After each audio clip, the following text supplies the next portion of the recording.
Kamu harus percaya sama ibu, nak. Ini demi kebaikan kamu. Tapi aku ragu, Bu.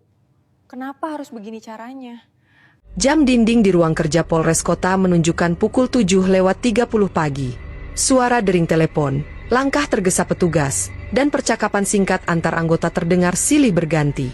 Di tengah kesibukan itu, seorang wanita muda berseragam coklat berdiri tegak di depan cermin kecil di ruangannya. Namanya Nia Saraswati, 25 tahun, seorang polwan yang dikenal tegas, ramah, dan selalu tampil rapi dalam bertugas. Namun di balik senyum profesional yang selalu ia tunjukkan, Nia menyimpan beban yang berat. Sudah lebih dari setahun ibunya lumpuh total akibat stroke. Sejak itu, hidup Nia tidak lagi sama.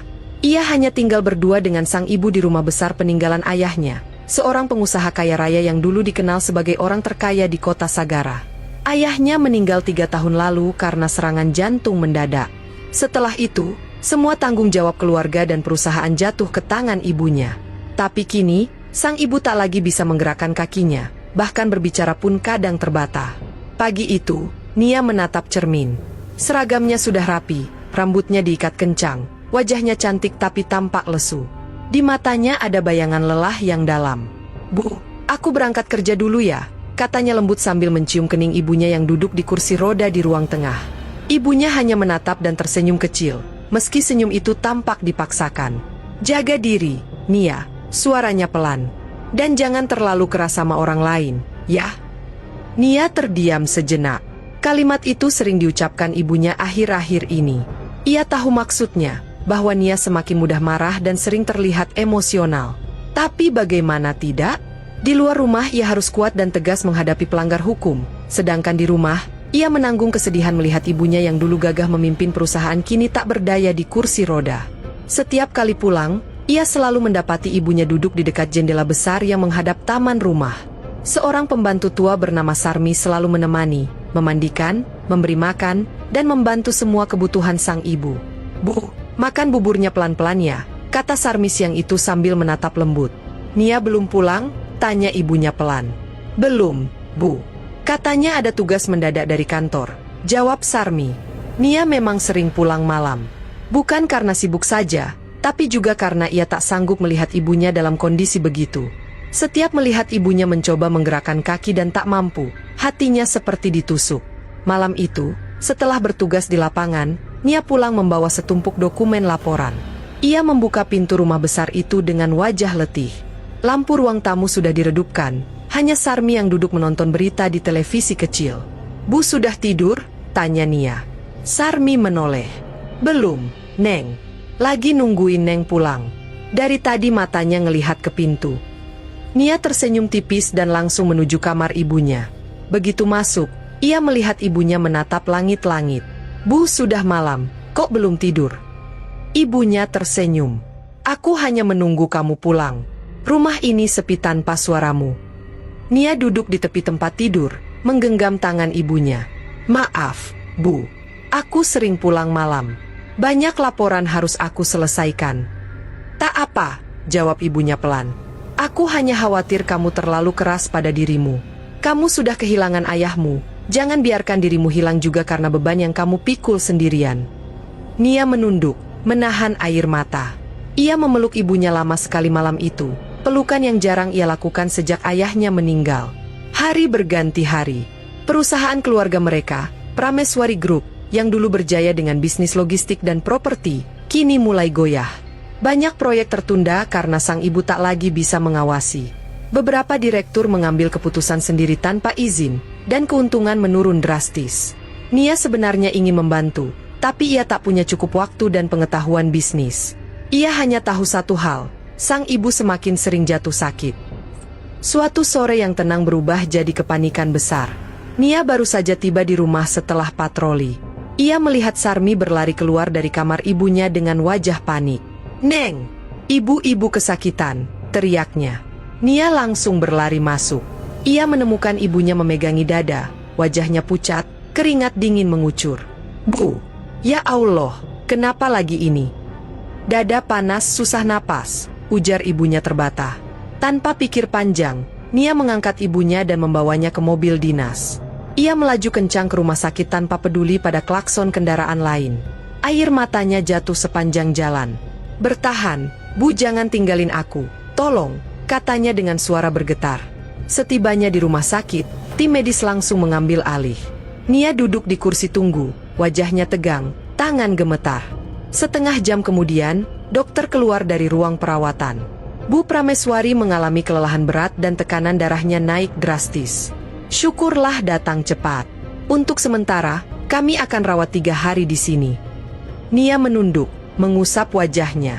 Ia duduk di sisi tempat tidur ibunya sepanjang malam. Kadang ia tertidur sebentar, lalu terbangun karena mendengar suara batu kecil dari ibunya. Hari pertama, ia hanya diam. Hari kedua, ia mulai bicara lagi dengan ibunya.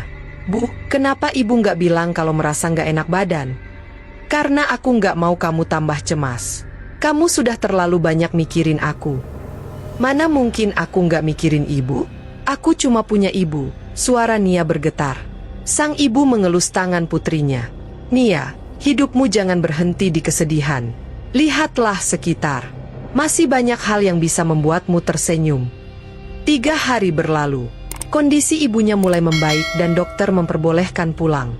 Di perjalanan pulang, mobil Nia melaju pelan menyusuri jalan kota yang rindang. Tiba-tiba, ibunya berkata pelan, "Nia, bisakah kita berhenti sebentar di taman kota? Aku ingin menghirup udara segar. Sudah lama aku tidak melihat langit sore." Nia menatap ibunya dari kaca spion tengah. "Sekarang, Bu." "Iya, cuma sebentar saja. Aku ingin duduk di bawah pohon itu, yang dekat kolam." Nia sempat ragu, tapi ia mengangguk. "Baik, Bu." Ia memarkir mobil di dekat taman dan membantu ibunya turun. Angin sore berhembus lembut, matahari mulai condong ke barat, langit berwarna jingga keemasan. Ia mendorong kursi roda ibunya menuju bangku dekat kolam kecil. Suara tawa anak-anak dan kicau burung bercampur menjadi harmoni yang menenangkan. Untuk pertama kalinya setelah lama, wajah ibunya terlihat benar-benar bahagia. "Indah sekali, Nia, aku rindu suasana seperti ini," kata ibunya sambil menatap langit. Nia tersenyum kecil. "Iya, Bu. Aku juga." Namun ketenangan itu tak bertahan lama. Dari arah seberang taman, seorang pria desa datang membawa tas anyaman berisi beberapa botol kecil. Bajunya sederhana, celananya kusam, namun wajahnya bersih dan tatapannya jujur. Ia berjalan perlahan, memperhatikan orang-orang di taman dengan ramah. Pria itu bernama Sakir. Sakir adalah penjual minyak rempah dari desa Karangjati, sekitar 2 jam dari kota. Setiap minggu ia datang ke kota menjajakan minyak racikannya ke toko herbal. Tapi hari itu, langkahnya terhenti ketika melihat seorang wanita tua di kursi roda dan seorang poluan muda duduk di sampingnya. Sesuatu di wajah wanita tua itu menarik perhatiannya, mungkin karena pancaran lemah tapi tenang dari matanya. Sakir mendekat perlahan, menunduk sopan. "Permisi, Bu," katanya pelan. "Saya lihat kaki ibu sepertinya kaku. Apakah sedang sakit?" Nia yang tadinya menikmati angin sore langsung menoleh dengan wajah tajam. "Ya jelas sakit," suaranya meninggi. "Kau buta? Hah? Kau nggak lihat ini kursi roda?" Beberapa orang di taman menoleh, memperhatikan mereka. Sakir menunduk dalam, tidak membalas. "Maaf, Bu, saya tidak bermaksud menyinggung," katanya tenang. "Saya cuma bertanya, siapa tahu bisa bantu. Saya membawa minyak rempah racikan sendiri. Kadang bisa membantu orang yang kakinya mati rasa atau lumpuh." Nia mendengus keras, matanya menyipit. "Minyak kampung begitu bisa nyembuhin lumpuh? Jangan bercanda. Kalau benar bisa, aku bersedia jadi istrimu dan kasih kamu jabatan di perusahaan ibuku." Ibunya memegangi tangan Nia, mencoba menenangkannya. "Nia, jangan bicara seperti itu," katanya pelan. Tapi Nia sedang tersulut emosi. Semua tekanan selama ini, rasa lelah, sedih, dan amarah yang dipendam, tiba-tiba keluar. Sudah cukup banyak orang datang jual obat ajaib ke rumah. Semuanya omong kosong. Sekarang kamu juga. Sakir tetap tenang, bahkan tersenyum kecil. "Saya tidak butuh jabatan, Bu. Saya cuma ingin membantu. Kalau minyak ini tak bermanfaat, silakan buang saja. Tapi kalau bisa, berarti bukan saya yang menyembuhkan, melainkan izin dari Allah." Nada suaranya pelan tapi tegas. Ada ketulusan yang sulit dijelaskan. Ibunya Nia menatap Sakir lama, lalu menatap anaknya. "Nia, biarkan dia coba. Tidak ada salahnya." Nia memutar mata, mendengus. Baik, tapi kalau kamu bohong, aku bisa lapor kamu ke kantor polisi. Paham? Sakir mengangguk, lalu berlutut di depan kursi roda. Ia membuka tutup botol kecil berisi cairan berwarna kekuningan. Aroma rempah menyengat langsung tercium, campuran serai, kayu manis, dan entah apa lagi. Minyak ini saya buat dari hasil bumi desa saya, kata Sakir sambil menuang sedikit ke telapak tangan. Sudah dipakai turun-temurun. Biasanya untuk melancarkan darah dan menghangatkan saraf yang mati. Nia melipat tangan di dada, masih dengan tatapan curiga. Cepat lakukan, biar aku lihat seberapa hebat minyak ajaibmu itu. Sakir mulai mengusap kaki ibu Nia perlahan. Tangannya bergerak lembut, penuh kehati-hatian. Ia tidak sekadar mengurut, tapi juga berdoa dalam hati. Suaranya samar-samar terdengar, melafalkan doa pendek di sela napasnya. Beberapa menit berlalu dalam hening. Nia menatap tanpa percaya. Sarmi yang ikut menemani di taman bahkan menunduk, berbisik. Neng lihat, ibu kayaknya tenang, ya. Ibu Nia menutup mata, menghela napas panjang. Hangat, katanya pelan. Rasanya hangat sekali. Ada sesuatu di kakiku, Nia. Nia mendekat, menatap penuh penasaran. Hangat gimana, Bu? Rasanya seperti dulu waktu aku masih bisa jalan ringan. Sakir terus mengurut pelan, sementara Nia mulai terlihat gelisah. Ia ingin marah tapi tak tahu kenapa dadanya bergetar. Tiba-tiba, ibunya menggerakkan jari kaki, perlahan, tapi nyata. Nia membeku. Ia mendekat cepat, menatap kaki itu, lalu menatap ibunya. Bu, ibu barusan. Iya, Nia, suara ibunya bergetar. Aku bisa gerakan kakiku. Orang-orang di sekitar mereka mulai memperhatikan. Sakir menatap rendah, tak berkata apa-apa, tapi terus mengusap perlahan sampai akhirnya ibunya mencoba berdiri. Dengan tangan Nia sebagai penopang, ia bangkit, gemetar, tapi benar-benar berdiri. Air mata langsung jatuh dari mata Nia. Ia memeluk ibunya erat-erat, menangis sejadi-jadinya di tengah taman itu. Bu, Allah, aku nggak percaya. Bu. Sakir bangkit perlahan, menatap keduanya dengan tatapan lega. Ibunya menatap Nia sambil tersenyum bahagia. Nia, nak, kau harus menepati janjimu. Nia terpaku. Ia masih memeluk ibunya, tapi wajahnya berubah. Ia baru ingat kata-katanya sendiri, ucapan penuh emosi yang kini menjadi janji. Bu, aku cuma bercanda waktu itu. Tapi kamu yang mengucapkannya, nak, kata ibunya lembut. Janji tetaplah janji. Sakir hanya tersenyum tipis, lalu menunduk. Tidak perlu, Bu. Saya tidak menagih apapun. Saya sudah cukup senang melihat ibu bisa berdiri lagi. Namun kata-kata itu justru membuat hati Nia semakin campur aduk. Ia tidak suka kalah, tapi juga tidak bisa menyangkal apa yang baru saja ia saksikan. Ia menatap Sakir lama, lalu berkata pelan. Kalau begitu, mulai hari ini kau tinggal di rumahku. Aku mau tahu siapa kamu sebenarnya. Dan aku mau pastikan minyakmu itu bukan trik. Sakir tampak kaget. Tinggal di rumah, Bu? Ya, aku butuh waktu untuk mengenalmu. Lagi pula ibu perlu perawatan lanjutan. Ibunya mengangguk setuju. Itu ide bagus, Nia. Sakir akhirnya menunduk. Baik, kalau itu keinginan ibu, saya akan bantu sebisa saya. Sore itu, mereka bertiga meninggalkan taman dengan suasana yang sulit dijelaskan. Nia masih diliputi perasaan campur antara kagum, bingung, dan malu. Sementara Sakir tanpa tahu bahwa langkahnya baru saja membawanya ke dalam kehidupan keluarga kaya yang penuh luka dan misteri. Malam itu di rumah, Nia duduk di beranda menatap bulan. Ia memandangi dari jauh Sakir yang duduk di dapur bersama Sarmi, menyiapkan air hangat dan meracik ramuan herbal untuk ibunya. Gerak-geriknya tenang, sabar, dan tidak banyak bicara. Nia menarik napas panjang. Dalam hati ia berbisik, siapa sebenarnya kamu, Sakir, dan kenapa semua ini terasa seperti mimpi? Sudah hampir 3 bulan sejak hari di taman itu. Rumah besar keluarga Nia kini terasa jauh lebih hidup. Ibu Nia sudah bisa berjalan perlahan dengan tongkat, bahkan kadang duduk di teras sambil tersenyum melihat Sakir merawat tanaman dan meracik minyak di halaman belakang. Sakir kini tinggal di rumah itu atas permintaan ibu Nia sendiri. Setiap pagi, dia menyiapkan ramuan untuk terapi ibu Nia, lalu membantu pembantu rumah mengurus kebun kecil yang dulunya jarang tersentuh. Ia tidak pernah minta imbalan. Bahkan gajinya, yang disiapkan oleh Ibu Nia, sering ia tolak sebagian. Yang penting ibu sehat, begitu kata Sakir setiap kali Ibu Nia mencoba memberinya uang lebih. Nia sendiri masih belum bisa benar-benar memahami perasaannya.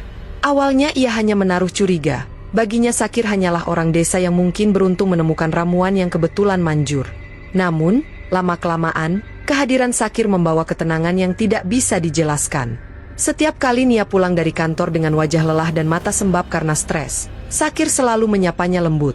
"Capek ya, Bu Nia? Saya buatkan teh jahe biar hangat," ucapnya dengan nada rendah. "Kau ini, bukan pembantu, Sakir," jawab Nia singkat, tapi kemudian ia duduk juga, menikmati aroma rempah yang menenangkan. Hubungan mereka pelan-pelan menjadi dekat tanpa disadari. Sakir tak pernah berbicara banyak, namun setiap kata darinya selalu menenangkan. Nia mulai terbiasa melihatnya di rumah, mendengar suaranya dari dapur, atau sekadar menyaksikan cara dia memperlakukan ibunya dengan penuh hormat. Suatu sore, saat Nia baru pulang dari tugas di lapangan, ia berjalan tergesa ke kamarnya. Tumitnya terkilir saat mengejar pelaku kabur. Rasa sakitnya membuat ia hampir menangis, tapi ia menahannya. Sakir yang melihat dari jauh segera menghampiri. "Kakimu kenapa, Bu Nia?" "Tidak apa-apa, cuma terkilir," jawabnya dengan suara gemetar menahan nyeri. "Biar saya lihat," kata Sakir tenang. "Sudah, tidak usah. Tolong percaya sebentar saja." Sakir duduk di lantai, mengambil sebotol kecil minyak rempah buatan tangannya sendiri. Aroma hangatnya memenuhi ruangan.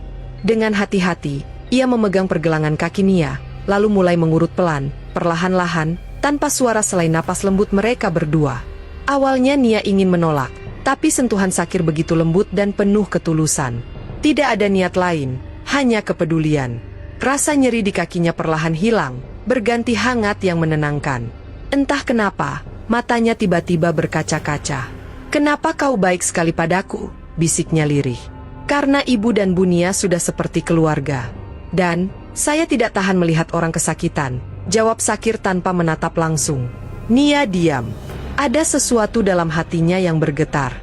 Malam itu ia tidak bisa tidur. Ia terus memikirkan wajah Sakir, kata-katanya, dan bagaimana kehadirannya membuat rumah itu terasa hangat kembali, sesuatu yang sudah lama hilang sejak ayahnya meninggal.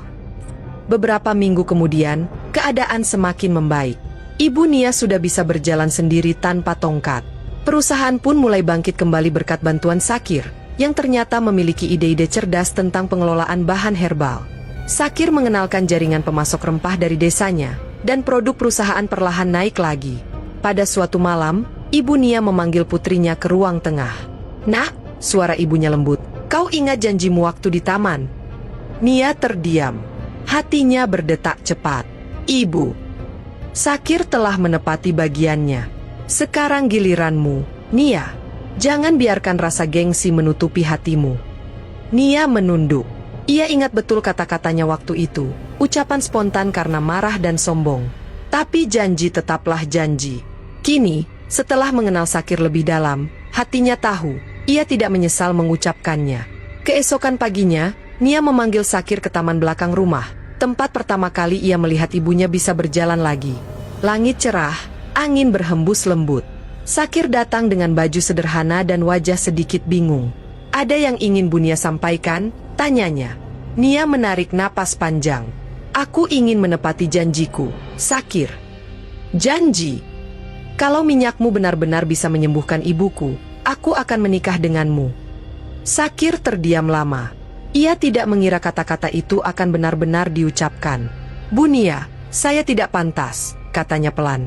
"Jangan bilang begitu. Kau menyembuhkan ibuku. Kau menyembuhkan rumah ini, juga hatiku." Nia menatapnya dalam-dalam. "Kau pikir aku hanya polisi yang keras dan sombong?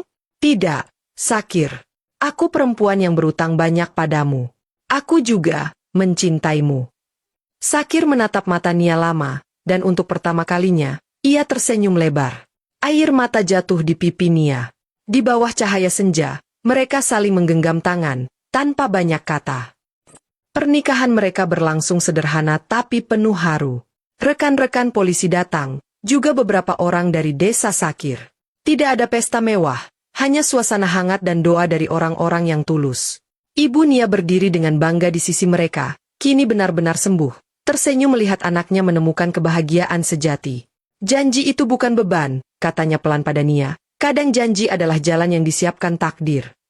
Nia menatap Sakir dan menggenggam tangannya erat. Kini, hidupnya tidak lagi sesepi dulu. Tidak ada lagi amarah yang menumpuk atau air mata di malam hari. Ia telah menemukan makna baru dari cinta dan ketulusan. Cinta yang datang dari seseorang yang tak pernah ia duga. Cinta yang dimulai dari sebuah taman kota. Demikianlah cerita kali ini, jangan lupa like, komen, dan subscribe. Terima kasih.